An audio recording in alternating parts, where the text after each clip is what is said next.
guys, welcome back to bELLAS with this now being episode 6. I'm Yadira Elias, and look who we have back on set with us. Hi, I'm Cindy Rivera. Mucho gusto. Y bueno, tanto tiempo sin tenerte aquí. ¿Cómo estás? Estoy bien, gracias a Dios, no más que la escuela y el trabajo y la vida, pero ya feliz de estar de nuevo aquí. He escuchado en muchos medios de comunicación de lo que pasó con la familia Rivera. ¿Has escuchado tú de eso? Sí, he escuchado y leído poco sobre la historia.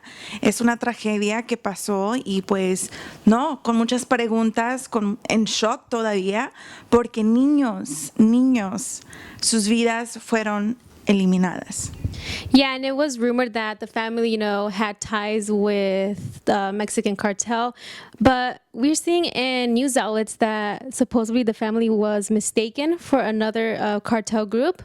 But I mean, even family members have admitted that this wasn't the first time that they've experienced some type of violence with their family. I mean, what kind of conclusions can you make when even the family admitted it, but the news outlets are saying something different? I think there's just a lot of gray areas, a lot of things that we're not aware of, and I don't even know if we'll ever be aware of it, but it's highlighting a problem that's happening in Mexico. Mm-hmm. So this is more than just what happened to this family. This happens quite often actually in Mexico, and it's just bringing more attention to what needs to be addressed. Y bueno, esto pasó cerca de la frontera de México y Estados Unidos, and out of 9 people involved, 6 of them were children. It was reported that the first person, a mom of a newborn baby, got out of the vehicle with her hands up in the air, claiming that, showing them that she was not a harm, but she was actually shot on sight. Yeah, and I also read that que un niño se fue caminando to seek auxilio, to seek help. And I just think, it's just a tragedy. Y las fotos que están todos quemados, ni se pueden ver lo que había ahí. It's just like everything is burnt, and it's just, I don't know, it just breaks my heart to see these kinds of stories for sure. Sí, a 13-year-old boy walked about 6 hours to find help, que bueno, en verdad un héroe para esos niños, los escondió para que nadie nos viera, la verdad. Bueno, en otras noticias tenemos a Rodney Reed. ¿Has escuchado del caso de él? Sí, claro. Rodney Reed, para los que no saben, fue en el estado de Texas. He was a convicted murderer in I believe in the 1990s. So yeah, he's been incarcerated for some time, pero he's an innocent man. Despite todas las pruebas y evidencias que encontraron, it was too weak to point it at him. So, the case is not a strong case que él fue. So hay pruebas diciendo que, es alguien inocente. But a lot of people are talking about, he's on death row. Que pues la ley es diferente en cada estado, pero en Texas ya tiene su fecha sentenciada para muerte. Entonces muchos están agarrando apoyos, signatures, para que lo quiten de death row because he's an innocent man. Y ese es otro problema que está pasando en nuestro país. Unfortunately, hay muchos de este caso. ¿Cuántas gente inocente se han matado for lethal o como sea, And so, ahorita lo que muchos politicians, advocates, artists, todos, hasta gente como tú y yo, pueden firmar una petición para que él no sea uno más de los muchos que son matados por ser inocente. Y bueno, hemos visto casos que celebridades, gente famosa, han tomado su tiempo para ayudar a personas como esta. No sé si recuerdas el caso with Kim Kardashian when she helped the girl who was sentenced as well. Yeah, I do remember that. I think she did a good job in emphasizing that, because the Innocence Project, I don't know if you've heard of it or if others have researched about it, but they basically go and find cases when there's lack of evidence with someone who's been convicted, and you are guilty until proven innocent, or you are innocent until proven guilty, una de las dos. But the Innocent Project works specifically in cases like that. Para que, hay demasiada gente que está encarcelada, pero ¿cuántas de ellos son inocentes? So I think it's good that a lot of people who have the means and platform to help others, I applaud them for doing that, because that's, paying it forward for someone who deserves a better life.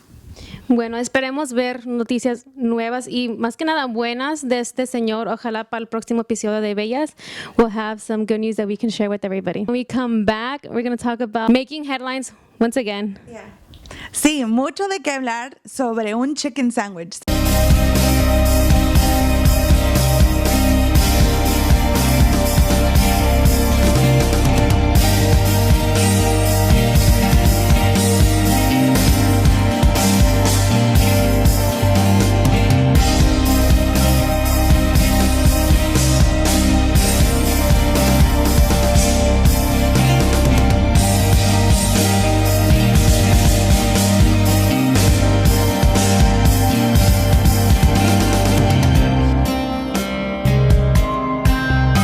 Welcome back, and now to exciting news, or I think news that we've seen a lot on social media.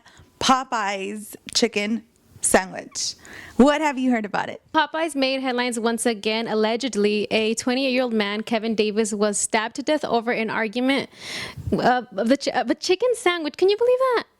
I honestly cannot. And the violence and aggression that this chicken sandwich has brought amongst people is just insane. For someone to be stabbed, imagínate ir al funeral pagando sus condolencias.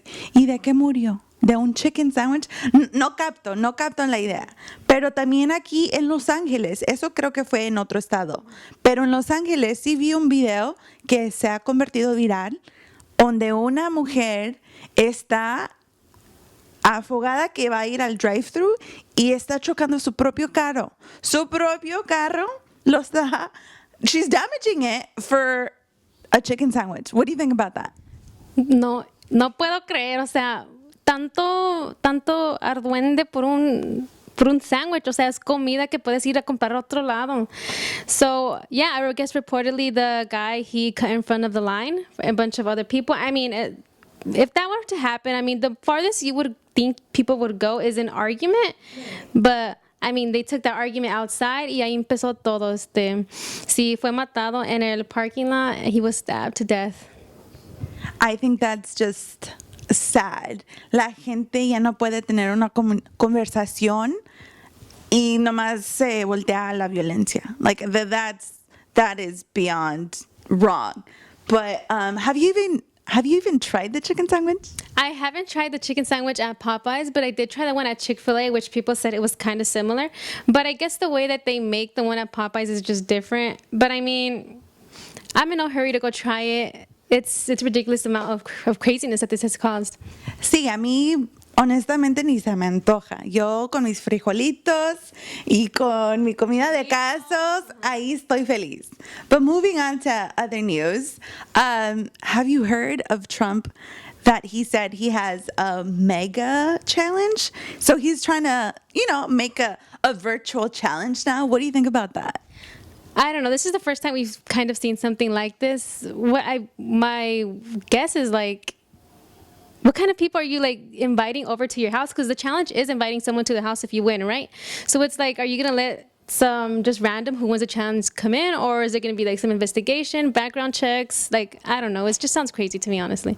Yeah, so the challenge is that one of Trump's supporters, who's also very vocal about it, and he's also a rapper, made a beat about it. And then he put it on social media that, any supporter should make the best rhymes to his beat. And Trump jumped on the challenge and said, I support this, and whoever wins this challenge gets an invitation to the White House. So I thought it was just interesting because, like you mentioned, I've never seen something like that happen, especially from a president. I mean, well, también pensando en el lado bueno, could this be a new way where we see like times evolving where presidents try to get the youth involved? Like, you know what I mean? Like, let's use social media to get youth involved into politics. What do you think about that? I think it's a very good alternative to try to reach to the youth, especially because not a lot of them are as involved because of the age and stuff, but they could still support. So I think that's a good way to kind of connect with the public. So I think that's good. And one of his biggest supporters is Kanye West. Have you heard about him speaking about his future plans and what he wishes to do with his name? Escuché poquito de eso. I mean, I did hear that he was one of his biggest supporters. He's also thinking about running for presidency. But the reason why he recently made headlines this time is, like, I can't even express how I feel about it. So Kanye West came out and said that he wanted to change his name. He wanted to add a very long name, something with like Christian Genius Billionaire, algo así de eso. Y no estoy exagerando. Pero ¿tú qué opinas de que se cambie el nombre? ¿Y qué opinas que he's not kidding about running for president? He made a comment and someone just kind of laughed it off. And he was like, I'm serious. No más que este término no, porque mi compa está ahorita ahí, ya que él se vaya, I'll run for president. I don't know how I feel about that. Me either. I mean, recently we've seen him getting more involved into politics. We actually seen him also getting involved more into Christianity, the whole Jesus thing. Actually, did you hear about his new album, The Name? I don't know his name, but I've read about cómo ha, según él, convertido muchos a cristianos. So with his new album, Jesus is King, I see him promoting a lot of religion. So I don't know, maybe he's trying to get another way to look at the bright side. Maybe he's trying to get a lot of youth involved in religion. I don't know, but honestly, in my personal opinion, it sounds a little bit out of the box and crazy for me. Right. So this is an avenue where, gospel music and mainstream music, it's kind of linking in between with Kanye. I've never seen it before personally. I think it's a good route to take, especially because it's exploring new waters. But I don't know what the long term, what's going to happen to it. So I don't know. Maybe we'll see if he runs for president. We'll see. We saw that obviously our current president, Donald Trump, was a celebrity. So if he started to pave that way, maybe others are going to go by it. Do I personally think that we need another celebrity? No. Pero no sé, el tiempo lo dirá. Y bueno, en otras noticias, Culiacán, Sinaloa, again in the news, as we talked about in our previous episode, we heard that El Chapo Guzman's son, Ovidio Guzman Lopez, was captured by Mexican government and then later released. Did you hear recently, though, this past Wednesday, that the officer involved in the whole operation was killed? Around 150 rounds were shot. He was actually found outside a strip mall in Culiacán. And although it hasn't been confirmed who was the person behind that, you can make assumptions because of what happened recently with Ovidio Guzman. What do you think about that? I think that's just going back to highlighting the problem, especially con la familia de Ciudad Juárez. It's a dilemma that's always, unfortunately, fogged up Mexico and Mexican culture. But yeah, I think it's just an area that needs a lot of improvement and a lot of leadership, because I feel that, everything's just up in the air y lo que hagan va a ser en Mexico. So, it's an unfortunate reality lo que está pasando ahorita. Y bueno, en conclusión, hemos escuchado que Donald Trump has offered to work with the Mexican government with the whole family thing. We also have the stuff with Ovidio Guzman Lopez. But however, AMLO has came out with news saying that, that's Mexico's responsibility. What do you think about AMLO denying Trump's help? Right. I did see que Donald Trump said that this is an issue that he wants to combat with collaboration with Mexican government. Pero AMLO le puso las breaks y le dijo, no, este es problema de nosotros y nosotros queremos resolverlo. Personalmente, aplaudo a AMLO por hacer eso, because I do think it's a Mexican issue, and a Mexican government should, try or continue trying new avenues in exploring this problem and solving it. I don't think a third person or a second person's opinion, especially Trump's, should go into an area that doesn't correspond to him. If Mexico needs assistance, then by all means, get assistance with whomever you think is the best option. But I think first they should solve it domestically and then explore other options. Y bueno, hay que platicar de una noticia que me tiene alterada, que decir. Sí hay. Y los comentarios que él hizo en un podcast sobre su hija Daisha. ¿Sabes un poco de lo que estoy hablando? Sí, también escuché algo de eso. I guess that he has to do with his daughter's sex life. Yes. So he came out in a podcast and says that to test if his daughter is a virgin, he has her sign like medical form for him to be a part of it.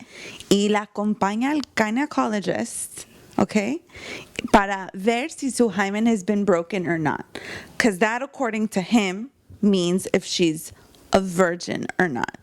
Y bueno, hay que hablar primero un poco de qué es esto de un hymen. O sea, it can break or it can rip at whatever in any physical activity. You can be riding a horse, you can be riding a bicycle, jogging. You can be doing any type of sports or physical activity and it can rip or break. Yes, you bring up a very good point. So just because it's broken does not, and I repeat, does not mean a woman is sexually active. Pero yo creo que es un padre, right? He's concerned about his baby girl and, her being sexually active. I know a lot of dads are like, oh, no, mi hija va a ser santa.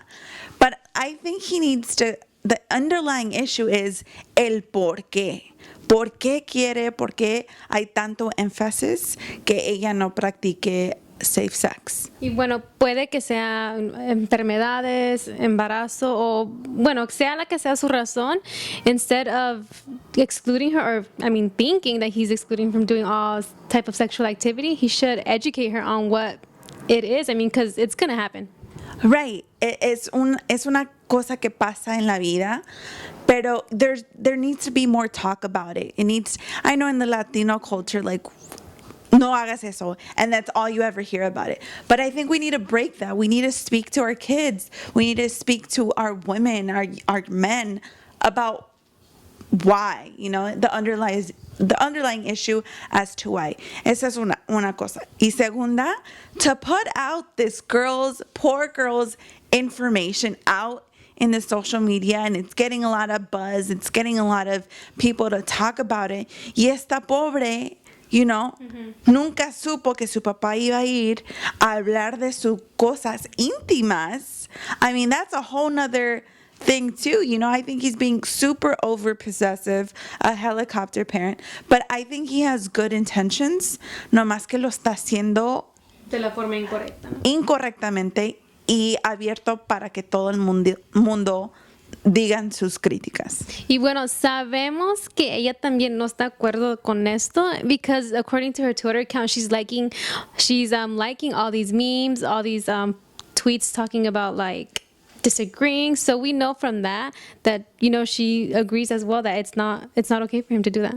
Yeah, she hasn't came out officially and made a statement about her dad's comments, but we do see her activity on Twitter that she's liking some of the lashback and comments that people are making.